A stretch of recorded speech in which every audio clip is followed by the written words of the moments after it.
aqui, conjuntamente, né, com o pessoal da Associação dos Engenheiros e Arquitetos de Santos, que gentilmente, né, nos receberam aqui carinhosamente nesse projeto e trabalham junto conosco. E o projeto está dando muito bem. E nós estamos tendo aqui a felicidade de, a cada 15 dias, trazermos temas assim, muito importantes, né, sobre esse ponto de vista de ESG de uma maneira geral, de sustentabilidade. E estamos trazendo aqui temas de agricultura, temas do próprio movimento ODS de Santos, que ele trouxe recentemente. A última apresentação foi do Cláudio Bastos, que falou justamente sobre o programa ESG, do Manifesto ESG lá do Porto de Santos. E eu tive a oportunidade recente de participar de um outro grupo e ver esta apresentação que o Matheus vai nos ter hoje. Eu fiquei super impressionado, muito impressionado mesmo. Eu, de verdade, desconhecia, Matheus, toda esses detalhes. Sabia que existia, mas não sabia assim qual a importância e quanto que estava evoluindo isso e como você foi feliz aqui no seu projeto. Eu vou deixar você falar, evidentemente, de trazer inovação e tecnologia para um assunto tão importante assim, que me parece que nos dias de hoje você vai falar melhor. As suas ocorrências têm acontecido com mais frequência, né? Talvez por questão das mudanças climáticas. O Matheus é super preparado, eu vou deixar ele falar um pouquinho depois. Ele é, né, o cofundador da i4C, é uma empresa especializada nesse assunto de tecnologia, e que vai trazer aqui dentro da sua plataforma esse tema que nós comentamos agora, né? Como se antecipar aos riscos de eventos climáticos, né? Em particular esses mais severos. Ele tem uma formação bastante grande, bastante forte, bastante sólida. Ele é sócio também de uma empresa chamada Fundação Pareamar, que trata de gestão costeira. Então, assim, a sinergia com o nosso aqui é total. Então, eu queria agradecer ao Matheus, tenho certeza que vão ser momentos muito bons aqui, e a gente vai poder compartilhar essa sua apresentação aqui com várias pessoas e várias outras instituições aqui que nós temos colaboração e parceria. Muito bem-vindo, Matheus, a palavra é sua, e qualquer coisa que você precisar aqui, tanto o Pedro como eu estamos aqui à sua disposição. E agradecer aqui a presença dos que já estão aqui. Muito obrigado. Boa, pessoal. Primeiro, Gerson, muito obrigado pelo convite. Felicidade de estar aqui presente com vocês para falar desse tema tão importante, ainda mais nas vésperas de um evento climático que pode afetar de forma bem grave a cidade de Santos, ali, principalmente a região portuária. Tem muita questão de trabalho em altura, navios que estão entrando e saindo do porto. A i4C é uma empresa de gestão de risco climática, somos uma empresa de software que oferece essa solução para auxiliar empresas que têm impactos com relação às condições naturais, como vendaval, tempestades, ondas de calor, enchentes, secas, a mitigar esses riscos e ter uma operação e ativos protegidos e ter uma operação mais eficiente. Como é que a gente faz isso? A gente faz essa gestão de risco transformando o risco climático em oportunidade. E para transformar esse risco climático em oportunidade, não é um estalo de uma hora para outra, porque, de fato, as pessoas não confiam em previsão do tempo. E o fato das pessoas não confiarem na previsão do tempo gera uma série de ações que fazem com que o hábito dessas pessoas seja reativo em relação à tomada de decisão de risco climático. Então, esse é um fator que a gente enfrenta em todas as nossas discussões e que eu enfrento desde criança, que eu utilizava a previsão do tempo para isso surfar. Então, já passei por isso e trago isso de uma forma com que as pessoas possam mudar esse hábito. E eu costumo dizer, dentro da i4C, que existem duas coisas que fazem com que hábitos sejam mudados muito mais rápido. Pode ser um fato externo ou pode ser um fato interno. No nosso caso, foi um fato externo. Em 2017, essa embarcação, a lancha Cavalo Marinho, ela naufragou na Baía de Todos os Santos. 114 pessoas foram para a água, 14 pessoas faleceram, no pior acidente náutico da história do Brasil. E, nesse momento, a gente, da i4C, estava ali nascendo, tendo a negociação do primeiro contrato com o Porto de Contêiner em Salvador, e a gente não estava olhando para alertar, de fato, a população sobre um risco climático evidente. E nessa ocasião, de manhã cedo, acordei e recebi uma ligação de um professor meu pedindo ajuda para auxiliar a busca e salvamento com a Marinha e o Corpo de Bombeiros. Eu conversei com ele muito rapidamente, precisei entender, eu falei assim, cara, isso está acontecendo mesmo. E quando a gente entendeu a gravidade, assim, cerca de 30 minutos que a gente entendeu a gravidade do problema, sentamos como sócios e decidimos auxiliar. Porque nesse caso a gente foi reativo, a gente sabia que existia um evento climático de risco para as embarcações de passageiro, para as embarcações de carga. A gente estava conversando sobre isso com o nosso, que ia ser o primeiro cliente, né, o Wilson Sons, e a gente não conseguiu dar esse alerta de forma proativa para a população, para a Marinha, para o Corpo de Bombeiros, para o governo. E a gente auxiliou, né, eu fiquei junto com o pessoal da Marinha, do Corpo de Bombeiros, da Polícia Federal, numa ação conjunta dentro da sala de operações, na sala de crise. Auxiliamos a busca e salvamento com o nosso sistema, reduzimos a área de busca e salvamento, existia uma quantidade limitada de recursos para fazer a busca e salvamento, então o raio não poderia ser tão grande, porque os recursos aqui seriam helicópteros, jet skis, lanchas, não ia ter a capacidade de percorrer todo aquele raio. Então, o que a gente deu foi a informação de qual a probabilidade daqueles corpos que tinham sido levados à água de estarem em determinadas localidades. Conseguimos encontrar 3 dos 4 corpos, mas infelizmente uma criança de 13 anos, a gente nunca conseguiu encontrar o corpo, e isso mudou a história da IFOCI. E essa mudança de história vem para uma situação hoje que a gente enfrenta, que é o clima mudou. Independente de quem acredita em qual causa que fez o clima mudar, o clima mudou. E a gente precisa mudar a forma que a gente toma decisões sobre o clima. Porque o clima ele vem para não só para trazer coisas boas para a gente, mas quando ele é extremo, ele causa diversos males. E o pior de todos é ceifar vidas. Eu trago aqui um pouco de números da parte portuária. Santos hoje é o polo portuário do Brasil e o maior da América Latina. Então, em 2024, existe um estudo de uma consultoria chamada Bain Company, que registrou que foram 2,3 bilhões de dólares perdidos no Brasil por conta de atrasos. E uma das principais causas é o clima. Então, hoje, o tempo de espera, né, nos portos do Brasil está intimamente relacionado a eventos que nem são extremos. Um vento de 15 nós para uma operação portuária. Um vento de 15 nós é um vento de 30 km por hora. Um vento de 30 km por hora, em muitas regiões do Brasil, é um vento comum de acontecer. Isso para as operações portuárias. E qual o segredo para transformar esse risco climático em oportunidade? Antecipação. Antecipar o que vai acontecer. Então, esse ciclo de antecipação ele só vem se a gente muda o nosso hábito de ser reativo com relação ao clima para uma mudança proativa. E antecipar significa entender qual o risco que aquele evento climático vai me trazer. Qual o risco de um evento de onda de 2 metros, com um período de 14 segundos, com a potência de 30 quilowatts por metro, com um vento de 15 nós? A gente não sabe. Então, o principal ponto aqui, para antecipar, é traduzir isso em risco. Risco, se muita gente que trabalhou em indústria, que trabalha na engenharia, conhece muito a matriz de risco simples, que é a probabilidade do evento ocorrer e a severidade desse impacto. Se a gente tem essas duas informações básicas, em toda indústria tem, todo porto tem, a gente consegue entender se aquele risco é extremo, se aquele risco é alto, se aquele risco é médio, se aquele risco é baixo. E assim planejar, ter planos de contingência que antecipe aquele problema. Então, a gente vai além da segurança. A segurança hoje é o nosso pilar. E 100% das empresas que trabalham conosco têm 100% de segurança climática. Isso é muito importante. Mas eu sempre digo que é muito difícil a gente contabilizar a segurança, porque um acidente que não acontece, ele não é contabilizado.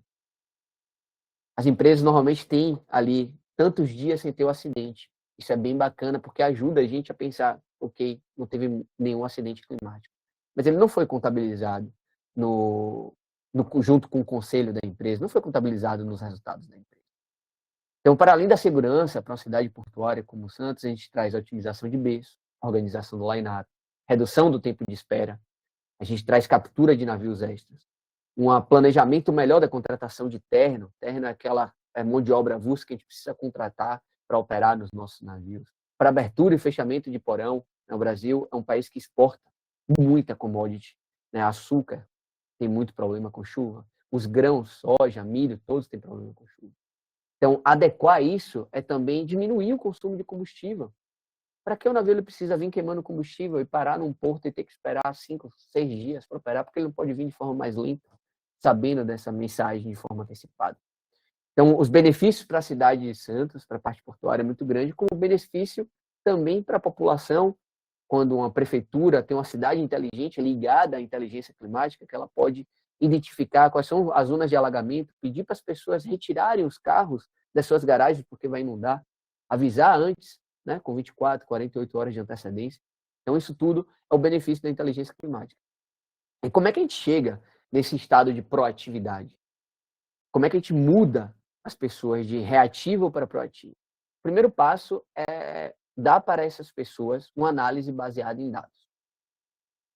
Hoje, a I4C possui 15 anos de dados históricos no Brasil, a gente está chegando a 20 anos nesse ano e vai para 50 anos, daqui a um ano e meio, para que a gente tenha dados suficientes para dizer quais foram todos os riscos climáticos em todo o Brasil. Esses dados são cruzados com dados de mercado, de tempo de espera de navio, de trabalhos em altura, de inundação, de secas, para que a gente entenda em cada setor, em cada mercado que a gente atua, qual tipo de padrão climático traz um risco e qual tipo de padrão climático traz uma oportunidade para aquele setor. Então, como o ser humano não tem a capacidade de analisar 1000 variáveis de vez, a IA traz esse poder para a gente. A IA é muito boa em descobrir padrões. Então, quando a gente junta o dado do mercado, de solo, o dado de impactos que já tiveram naquela operação, e cruza isso com os dados climáticos, a gente tem uma análise que identifica os padrões. Com esses padrões identificados, vem a inteligência de recomendar ações. Qual ação que eu tenho que fazer em caso de um evento climático extremo que vai impactar a minha operação? E, de forma geral, assim, não é Matheus dizendo, a Swiss Re, uma das maiores resseguradoras do mundo, das maiores empresas do mundo, os benefícios dessas soluções de adaptação climática, elas superam os custos na proporção de 10 para 1. O que isso significa? Que a cada $1 investido, a empresa retorna $10. E aqui eu trago um caso muito importante para a cidade de Santos, a empresa que tem o nome da cidade, eu acho isso super relevante, que é a redução do tempo de espera de 7 para 3 dias. Foram 4 dias reduzidos de tempo de espera. A gente pega lá aquele estudo da Bain Company, a gente faz um cruzamento dessas informações, é praticamente 900 milhões de reais por ano economizados. Aquela proporção de redução de custo, ela vai de 1 para 1.270. A cada $1 investido em inteligência climática, $1.270 retornaram para a empresa. Então, esse é o potencial de uma solução de inteligência climática, que pode ser expandido não só de um terminal para uma cidade, para a parte de engenharia que a gente já trabalha, para operações offshore. Um pouco do retorno do investimento para terminal de granel, ou seja, cada $1 investido, 12 retornaram no planejamento da contratação dos externos, nas manutenções preventivas em tempos prolongados de chuva, porque você vai fazer uma manutenção preventiva agora e parar a operação, se você pode fazer isso daqui a uma semana que vai chover durante 8 horas seguidas. Então, esse é o tipo de planejamento que traz oportunidade para a empresa. Um caso de uma operação just in time, só para entender um pouco dos ganhos nessa operação para as empresas de navegação.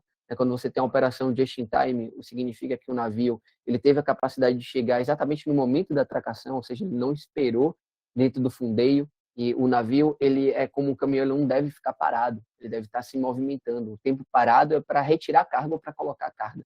Então, a cada $1 investido na solução de inteligência climática, em apenas uma operação retornou $14 para a empresa. Um pouco dos ganhos para a energia eólica offshore, hoje a gente atua praticamente em todas as fazendas da Vattenfall. A Vattenfall é a maior empresa de energia eólica offshore da Europa, líder no mercado de energia renovável na Europa, e a gente traz um ganho também de 1 para 12 vezes. Aqui é para a parte de não só de segurança dos operadores que saem da embarcação e vão para uma turbina dessa. Imagina no Mar do Norte, que a altura de onda média é de 2 metros. Então, saber exatamente em qual turbina aí é super importante, salva vidas. Além disso, como eu vou planejar o meu recurso para aquela fazenda. As fazendas são enormes. Eu devo ir para qual turbina? Devo ir mesmo para aquela fazenda ou eu posso escolher outra fazenda? E como é que a gente faz isso? Como é que a gente dá esses ganhos? Aqui são 3 passos, e são simples, mas o simples não é fácil, porque a gente tem essa mudança cultural nas pessoas, nas empresas, e a gente precisa, de fato, entender os padrões. Hoje, a gente acredita que o risco ele vem de uma chuva. Mas será que é a chuva mesmo? Será que uma chuva tão forte ela vai ter a capacidade de ter aquele deslizamento de terra? Mas o deslizamento de terra ele vai acontecer de forma igual entre um solo que está com a vegetação preservada e um solo que não está. Então, entender esses padrões para cada um dos riscos em cada uma das áreas. Esse é o primeiro passo. Então, a tradução dos riscos em plano de contingência, ela vem do entendimento das análises para traduzir isso em tomadas de decisão que sejam efetivas. Monitorar de forma contínua. O tempo, ele muda a cada momento. O tempo não é constante, a natureza é caótica. Então, esse monitoramento ele precisa ser contínuo. O que aconteceu ontem, que eu estava olhando o evento climático em Santos, já não é a mesma coisa de hoje. Como é que esse risco ele propagou para o futuro? Ele ficou menor? Ele ficou maior? E qual foi o momento que a pessoa precisa tomar a decisão? Quanto tempo de antecedência? Isso é o monitoramento contínuo. E o suporte à tomada de decisão? O que eu tenho que fazer se eu tenho esse risco? Quais são as melhores práticas para mitigar esse risco? Então, quando a gente integra esses 3 fatores e tem a colaboração das pessoas, tem essa mudança de hábito reativo para proativo, a gente consegue todos esses ganhos. E aqui eu vou passar um pouquinho, vou deixar aqui vocês lerem mesmo um pouco dos benefícios, pessoas falando um pouco sobre o uso da inteligência climática, né, que a Evelyn, gerente executiva da Santos Brasil, né, em trazer um planejamento mais eficiente para Santos Brasil. O Douglas, que era analista de operações do VTS no Porto do Açu, o primeiro VTS implantado num porto na América Latina, né, eles reduziram drasticamente a quantidade de manobras canceladas. A Santos Brasil também entrando nessa parte de inteligência de mercado para entender quais são os riscos daquilo que ela tem que trazer de receita para a empresa com relação ao clima, como a gente ajuda o planejamento e a execução das operações e trazer confiança quando você passa essa informação para o cliente. É isso, fico aberto aqui a perguntas e respostas. Vou deixar aqui um pouco de tempo, mas eu queria apresentar por último só, Gerson, um evento que vai acontecer em Santos. Eu queria deixar as pessoas sabendo disso. Tá bom. Matheus, olha, super obrigado, conciso, direto e preocupante. Preocupante e animador também, porque você apresentou a gravidade da enfermidade, mas também está apresentando aqui a medicação e o tratamento aqui em tempo hábil, né, com a devida antecipação. Eu vou pedir licença aqui a todos e eu quero... O Pedro Brito, você está por aqui ainda, Pedro? Deixa eu ver se o Pedro está aqui. Eu acho que o Pedro está assim. O Pedro Kilborg, você pode abrir o microfone para o Pedro Brito, por favor? Que ele vai precisar sair e eu gostaria que ele fizesse aqui um comentário. O Pedro também tem um histórico de trabalho em portos. Matheus, não sei se você já conhece o Pedro Brito, trabalha na Eletrobras há algum tempo. Depois eu vou deixar ele falar aqui rapidamente e quero ver se dá tempo ele falar aqui. Pedro, por favor, Pedro. Olá, bom dia, tudo bem? Olá, Pedro. Matheus, prazer. Não, legal, eu falei com o Gerson que eu vou ter que sair daqui a pouco, conversar com uma startup, eu estou no conselho aqui, mas só para dar um pouco também do cenário, eu trabalhei na Eletrobras por um tempo e tem um mês que eu deixei a companhia, mas eu tive envolvido num projeto lá que a gente chamou de Projeto Atmos, e tem sido uma preocupação muito grande para as empresas de infraestrutura no Brasil, principalmente as infraestruturas que ficam expostas ao clima, e a Eletrobras tem 76 mil quilômetros de linha no Brasil, né? Você pegar essa quantidade é como se fosse quase 2 voltas inteiras na circunferência da Terra, de linhas de transmissão aqui no Brasil, e a gente percebeu que de uns anos para cá, as questões climáticas começaram a pressionar muito, no que a gente chama de estresse na gestão de ativos, e a gente passou a ter muito problema com disponibilidade de linhas, né? E aí a gente fez um grande contrato envolvendo NVIDIA, o pessoal da Cimepar, a Rama, que você deve conhecer também aqui no Brasil, para fazer um modelo de previsão, mais ou menos muito parecido com esse, mas aplicado aqui aos ativos de transmissão e de geração da companhia. A gente não tinha fenômenos de ventos extremos no Brasil, passou a ter. Nunca foi um problema para transmissão e para distribuição. A gente acompanha o que tem acontecido aqui em São Paulo, principalmente com a Enel, né? Mas isso já se espalhou para o Rio, para o sul do Brasil também, Rio Grande do Sul, principalmente, fenômenos extremos ali de clima. E isso tem causado um grande problema. E tem sido o que você mencionou, de fato, ao mesmo tempo em que a gente vivencia o problema, tem uma oportunidade muito grande de você trabalhar com predição nessa área, usando inteligência de dados, principalmente IA, né, para tratar os padrões. Uma diferença que existe no setor da energia, que talvez não exista no setor de navegação, que acho que a navegação fica super exposta ao clima, muito mais do que o setor da energia. Então, vocês têm uma massa de dados muito maior do que tem no setor de energia. Nunca foi um issue, né? A questão de ventos extremos, de calor extremo para distribuição. Então, assim, eu vi mais pegando aqui até para ter uma participação, uma interação maior contigo. Agora, no Brasil, no setor de energia elétrica, foi aprovado aqui na legislação a implantação de eólicas offshore. São 16 projetos de eólica offshore ao longo da costa, né? 14 dos quais já têm projetos, inclusive com uma empresa japonesa, que também está acostumada a lidar com esse tipo de fenômeno, que é a Shinzen. Como é que você vê como que eu posso dizer, essa interação entre a navegação e essa instalação de eólicas offshore na questão do clima e na questão da navegabilidade? Porque acho que, de alguma maneira, isso vai a gente está criando um risco, mas, eventualmente, uma oportunidade também. E como que se vocês já foram, de alguma maneira, envolvidos nesses projetos. É uma curiosidade minha, mas acho que é um tema que vai agora ganhar corpo com os primeiros leilões das eólicas offshore, que deve acontecer em 2026. Boa. Pedro, muito obrigado. Primeiro eu vou para a sua questão de energia e te falar que hoje a gente atuando com algumas empresas de energia no Brasil, os dados existem. Acho que esse é um ponto bacana. Vocês possuem muitos dados já e o cruzamento do dado de que vocês têm da operação com o dado climático dá resultados muito bons.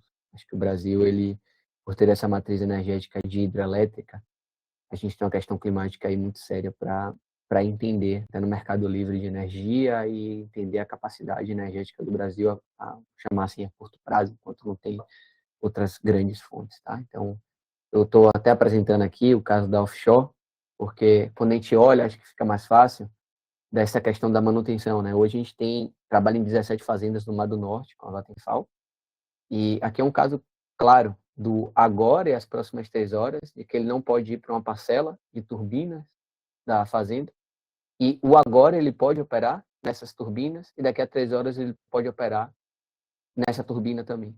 Ele pode mexer aqui na timeline, ele pode ver aqui no gráfico. Esse insight característico foi cadastrado através de uma análise comparativa dos dados operacionais da empresa com os dados climáticos.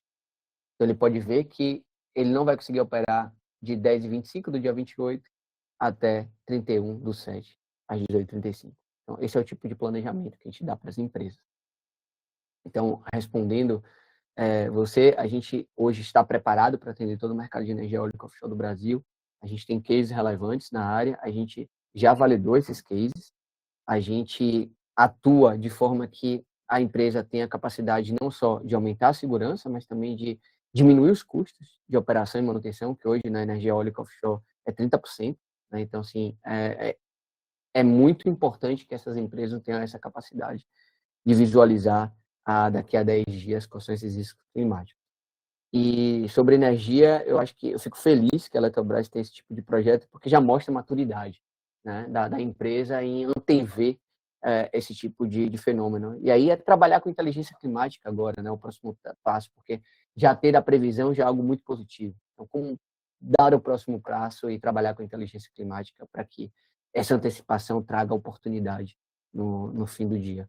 Acho que é um pouco disso. Se quiser complementar algo, fica à Não, disposição. bacana, porque, de fato, a novidade para a gente, realmente a gente tem muitos dados de hidrelétricas, né? Mas tinha poucos dados de ventos extremos para transmissão. E como muito embora a Cimepar tenha muitos dados, né? E elas têm alguns corredores ali no Paraná, por exemplo, que a gente identificou, e é onde passa o linhão, né? Que vem de Itaipu para aqui para São Paulo, nunca tinha sido assim um problema. Agora a gente tem torres que são retorcidas por conta do vento, coisa que a gente nunca viu acontecer, ao ponto do pessoal começar a cogitar ter um novo tipo de modelo de fabricação de torres com outros materiais. Você vê que já é o efeito do clima sobre a maneira da O período empresa. de retorno de fazer essas torres eram de 50 anos, né? Antigamente, a engenharia olhava Exato. para 50 anos. Hoje em dia, há 50 anos atrás, não existia vento a cada 15 minutos. Olhava-se para o vento máximo diário. Mas e um Exato. vento máximo de curtíssimo prazo, né? O vento máximo que vai acontecer nos próximos 15 minutos, né? Que é esse exemplo aqui de Santos. A gente tem um evento aqui em Santos que vai acontecer no dia 28/7, às 3 horas da manhã, com a probabilidade alta de acontecer, com vento de 90 quilômetros por hora. Esse vento é Rapaz. muito forte. Esse vento é o mesmo vento que causou o acidente com a Medlog há 3 semanas atrás, e esse vento, a direção dele é a mesma que causou o acidente na BTP, por exemplo, de um terminal de contêiner. Então, você ter um insight que você diz risco de queda de container, te indicando a probabilidade desse risco, esse é o ponto que a inteligência climática traz, que é a tradução. Porque um evento como esse, ele precisa ser traduzido. Não é uma única variável que causa isso. Então, quando você dá para o tomador de decisão que 90% de chance de acontecer entre 3 e 5 horas, e é um risco gravíssimo, ele prepara um plano de contingência antes. É a mesma coisa para a energia. Né? Então, assim, você comentou dos dados, eu sei essa falta de dado, porque aí fosse para começar a trabalhar com isso, Pedro, a gente gerou dados próprios a nível de rua. Então, a gente não foi para a previsão global e melhorou a previsão global. A gente gerou uma previsão própria e gerou 15 anos de dados para o passado com a nossa previsão própria, para que a gente pudesse entender os padrões climáticos. Porque a quantidade de dado operacional que você tem é muito. Não tinha o dado climático. Então, vamos quebrar a barreira do dado climático? Vamos gerar isso? Né? Como eu falei, a gente vai chegar a 50 anos. Então, assim, o nível de gerar padrões com a inteligência artificial, quando você tem essa camada gigante de dados, ele é absurdo. E, assim, gerou padrão, vai ter um benefício. Não tem jeito. Exato. Bem, eu vou já pedir licença para sair. Matheus, grande prazer te conhecer. Depois Não, vamos te ver se a agradeço. gente troca a figurinha aí, fica mais próximo. Seria sim. legal, se fosse possível, não sei, eu sei que é uma plataforma que vocês têm que são fechadas, mas se tivesse um linkzinho lá para a nossa plataforma de alguma coisa que a gente pudesse ver acontecendo em tempo real ali, até como uma Nós estamos maneira de fazer uma conversando, mídia. nós estamos conversando um pouquinho com o Matheus, o Pedro, em duas linhas, né? Alguns dados que ele tem, que ele poderá compartilhar, tá? E depois, na possibilidade aqui, a gente contratar um app aqui, alguma coisa, para jogar na plataforma. Tá? Acho que estamos caminhando nesse sentido. Tá? Muito bem. Parabéns, Conversa Matheus. Obrigado, Pedro. Obrigado pela Obrigado. oportunidade. Até logo. Obrigado. O Pedro Kilborg, eu queria agora, por gentileza, se você possa abrir o microfone aqui para o Alex. Alex é professor, não, Alex? Por favor, gostaria que você se apresentasse aqui e colocasse o seu ponto, por gentileza. O Pedro está te mandando um invite aí, por favor, para você dar só um aceite.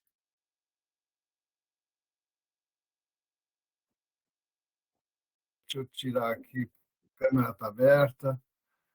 Muito bem. Deixa eu ver. Ups. Eu só não estou vendo aqui A minha câmera não está arriscada, está aberta, mas... Bem, não sei, não está aparecendo. Ah, apareceu, pronto. Perfeito. Bem, primeiro, Matheus, parabéns pela explanação. Deixa eu tentar só, porque se eu pudesse, eu ficaria conversando com você aqui 1 hora, um dia. Seria o seguinte, deixa eu começar pelo começo. Bem, eu sou oceanógrafo, tá? Eu sou diretor de Ciência, Tecnologia e Meio Ambiente do RUMAR, tá? Rumo ao Mar, o Instituto Rumo ao Mar é um híbrido marinha civil, mas faz parte da marinha, tá? E estou, acho que nessa cachaça do H2O salgado há 50 anos. Por exemplo, para você entender, já que você fala em vento, fala em ondas, fala em outras coisas, né? Eu sou velejador, eu sou surfista, eu sou mergulhador. Quer dizer, eu aprendi e gostei dessa coisa dos 3/4 partes do mundo, tá? Que são água, que nem o nosso corpo, e até hoje eu brigo por que a gente é chamado de terra, tá? Então, eu te digo o seguinte, tem muita coisa para a gente descobrir, e o que eu sinto é que a gente, há 50 anos atrás, não tinha acesso à informação, não tinha acesso. Não é a mídia, vamos dizer, computadores, modelos, etc, etc. E hoje a gente tem. Então, a gente sabe muito mais e também fica muito mais preocupado. Então, às vezes, eu tenho muitos amigos, por exemplo, no IPCC, e alguns deles eu concordo e outros eu não, porque eu acho que, vamos dizer, o fato de você ter mais informações sobre o clima não faz você ficar, de repente, arrancando os cabelos, tá? Quer dizer, porque você sabe o que está acontecendo, tá? Por exemplo, você acabou de dizer previsibilidade, tá? Muito bem, eu te digo, velejando numa regata e com dados bons, a gente estava, de repente, com um problema de white squall, ou seja, pirajá.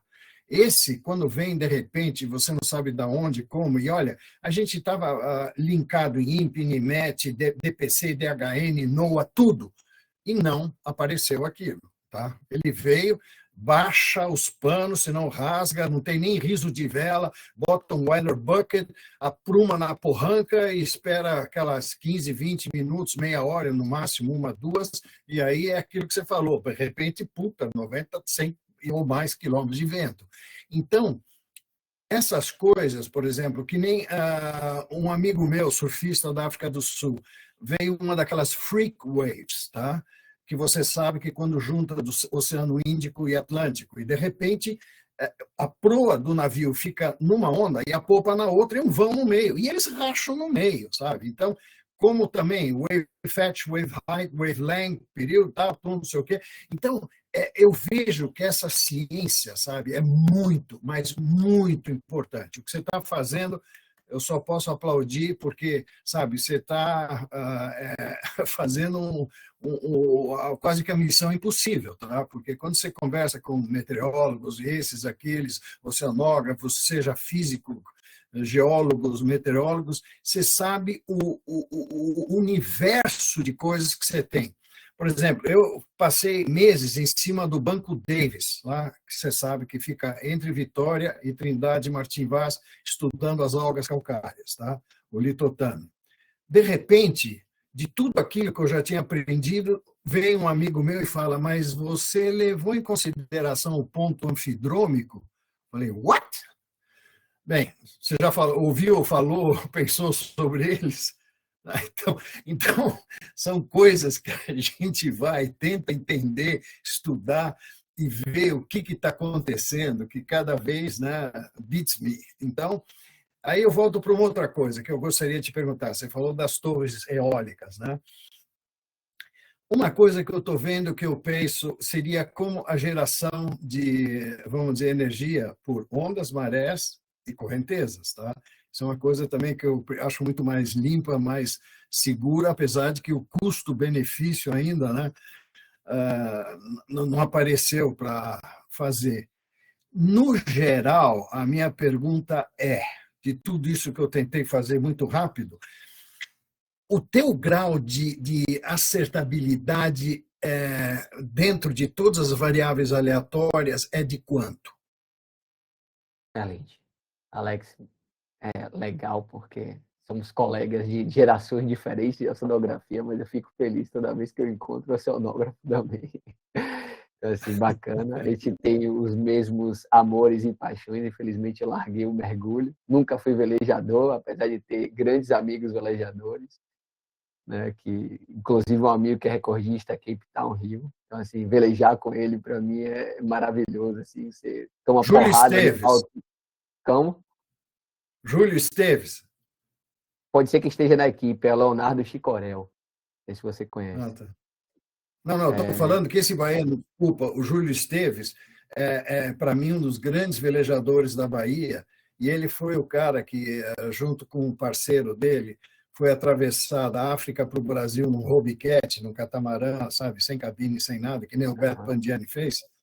E, infelizmente, o amigo dele, o parceiro dele nessa travessia, ele comeu uma latinha onde acho que devia ter botulismo, né? Então ele veio a falecer e o cara teve que levar um amigo, né, de lá para cá e tal. E o Júlio Esteves dos baianos, outro que eu bato palmas, que é um grande velejador, tirando o nosso Eixo Belov, né? Opa! Temos grandes velejadores aqui e sou surfista também, então assim, a imprevisibilidade das previsões já me afetou no meu dia a dia, né? E vai continuar nos afetando, porque eu sempre coloco ali no final que a gente não controla o clima, a gente não vai conseguir controlar com as tecnologias que existem hoje. Como você falou, as mudanças de curtíssimo prazo são tão turbulentas e tão caóticas que hoje a gente não tem máquina suficiente para conseguir prever. Em contrapartida, a previsão do tempo mesmo, de hoje, é mais de 100 vezes melhor do que foi 50 anos atrás, né? O quinto dia de hoje é melhor do que o primeiro dia de 50 anos atrás, né? Tem muito mais assertividade. Assertividade, que a gente gosta de trabalhar na IFOC, não é assertividade de nós. Vai ter 20 nós, vai ter 22 e deu 25.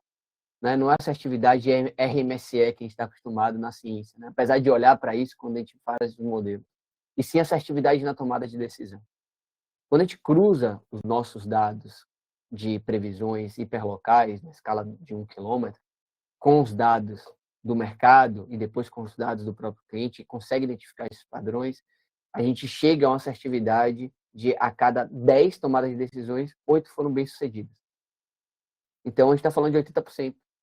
É excelente. Se a gente for pensar que no Japão, a cada 10 alertas que é dado, apenas um funcionou e todo mundo saiu dos prédios, porque terremoto é um risco extremo e é melhor você sair do que você não sair. Quando você fala de riscos menores, a cada 10, 8 é excelente. Então, é esse tipo de cruzamento de dados que a gente faz para ter uma assertividade na tomada de decisão.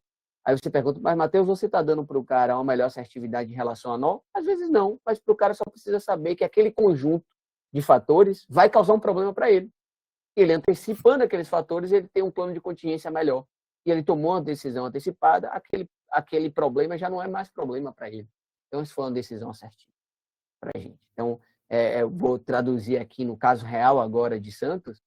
Se eu tenho 90% de chance que vai acontecer uma queda de container de pilha vazia entre 3 e 5 horas da manhã, é melhor reduzir minhas pilhas de container vazia. Por quê? Porque se eu passar um funcionário ali embaixo de caminhão ou andando, ele vai morrer.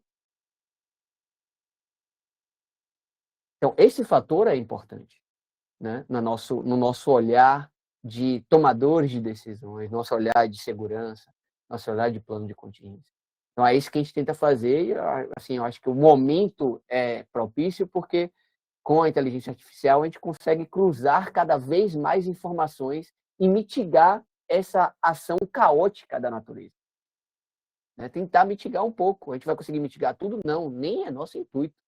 Ninguém daqui está brincando de ser Deus. Não, mas eu acho que, desculpa, Matheus, a tua resposta de 0 a 10 foi 8. São os 80% que vocês conseguem. Isso é fantástico. Então, desculpa, como eu tinha ouvido falar, mas não tinha ainda entrado, vamos dizer, para saber dos resultados de vocês, o que vocês estão fazendo, eu acho o seguinte, eu sempre fui da opinião que informação deve ser spread out, sabe? Tem que ser justamente aberta, tem que ser mostrada, e eu acho que na sinergia de parcerias que a gente ainda consegue melhores resultados e, vamos dizer, trazer um arcabouço de conhecimento, de sabedoria, para que a coisa melhore. Por isso que quando você falou, você já me ganhou ali. A coisa tem que ser proativa, tem que ser atrás de solução. Sabe, eu estou cheio de gente sabe, Greta Thunberg, Greenpeace, Sinchebo, que em algumas coisas eles podem até se esforçar e gostar, mas não é o problema, é a solução, sabe? Você tem que ser proativo, você tem que pensar, vamos mitigar o negócio, vamos para o preventivo, corretivo, é por aí. Então, parabéns de coração. Agora, só uma ressalva, o batom murcho também foi, infelizmente, um grande problema, né? Quer dizer, eles nem deviam ter saído naquela ressaca quando foram assistir os fogos lá em Copacabana, tá? Mas também não se devia levar um barco, tá? Que não tem um casco e não tem uma denominação apropriada para o mar, e o pior, ainda deixaram as escotilhas de perto da linha d'água abertas. Quer dizer, então, a gente vê que não é só mitigar, às vezes, sabe, o ser humano, sabe, ele tem que... Por exemplo, eu acabei de ver um negócio onde eles falaram que o clima é culpado às vezes, pela saúde, pela fome, por isso e por aquilo. Pode até ser, em alguns casos, mas se a gente tivesse gestores ocupados realmente com o povo, com a saúde, com a educação e tudo, não seria tão ruim.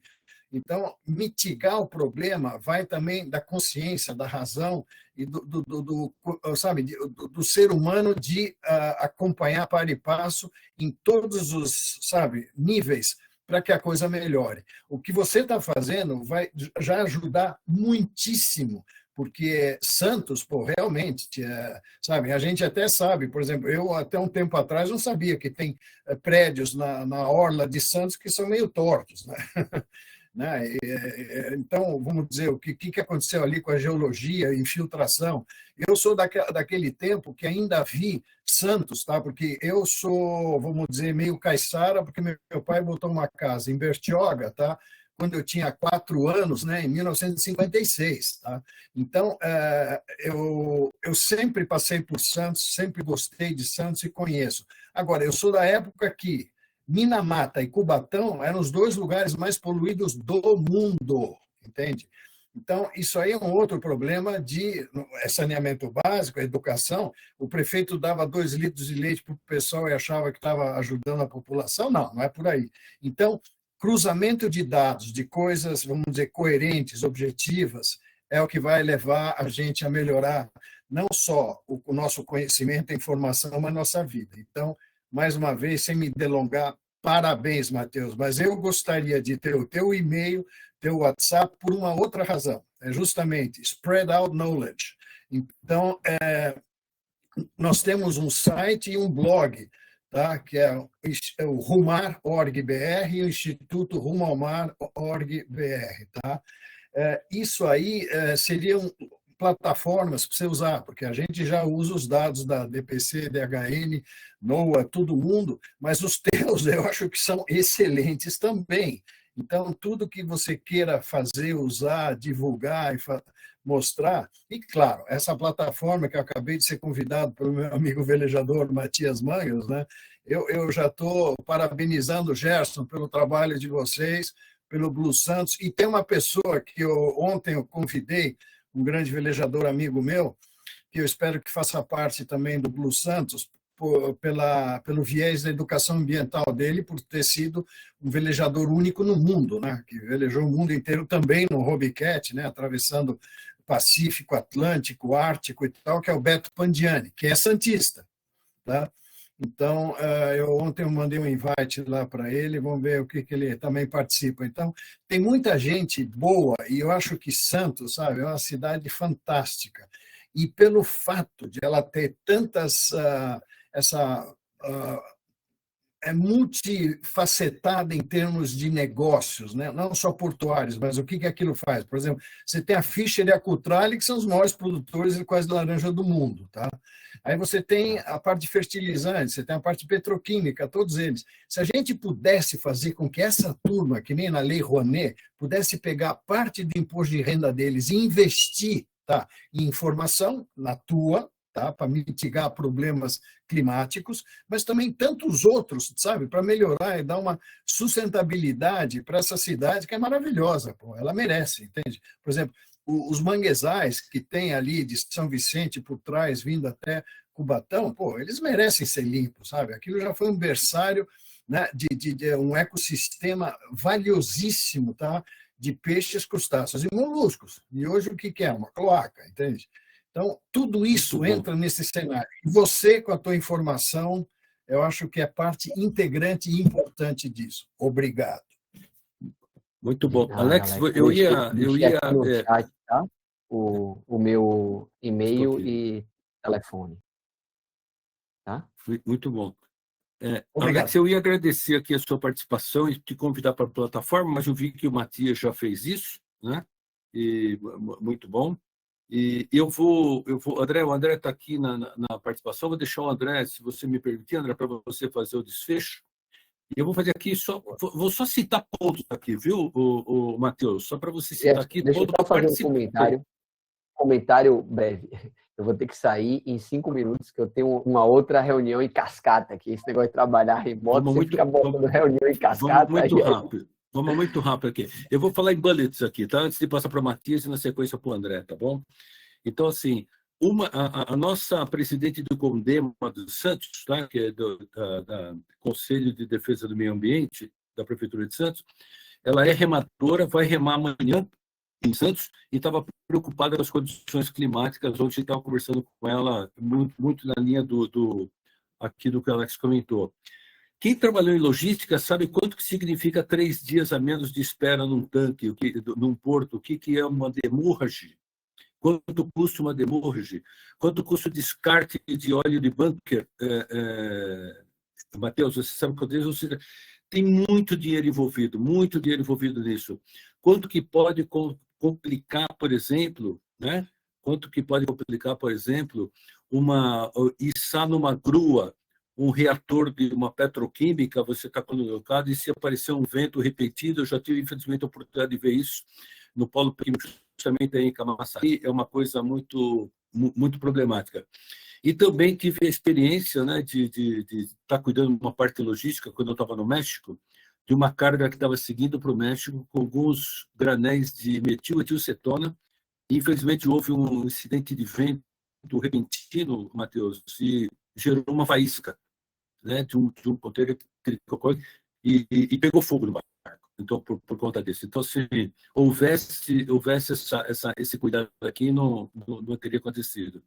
Mas, respeitando aqui o seu tempo, Matheus, eu vou abrir aqui por um grande velejador, pelo menos em altura, entre 93 e 94, o resto eu não sei, que é o Matias, para que ele possa falar aqui um pouquinho com a gente, e, na sequência, eu vou passar para o André.